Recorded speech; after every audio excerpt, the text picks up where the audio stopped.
The girl touched the robot's arm, then started giving instructions. What should we do when there's someone around? What about when there's no one around? Suddenly, the girl started shouting that someone was coming, then hid behind a rock and laughed. When she looked back, sure enough, it was the master teaching the apprentice. Bumblebee was learning quickly and perfectly, but it was just too funny to watch. When confronted by the girl's questions, Bumblebee looked as pitiful as a 3-ton child. At that moment, the classmates surrounded the girl, constantly mocking her car as junk. But how could the girl stand such an insult? That night, the group secretly snuck to the boy's car. The girl picked up an egg and threw it at the boy's car. Bumblebee saw this and thought, I can do this, and grabbed a whole carton of eggs. Walking over to the car,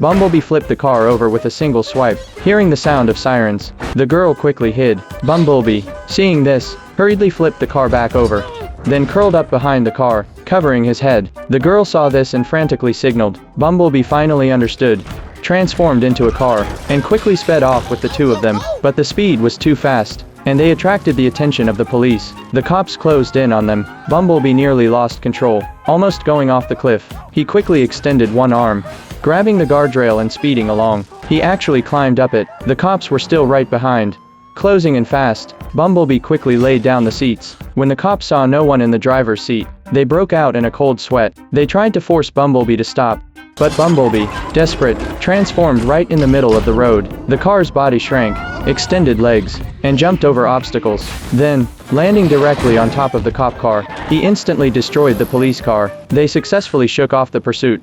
But as soon as they got out of the tunnel, they ran into a fully armed military squad.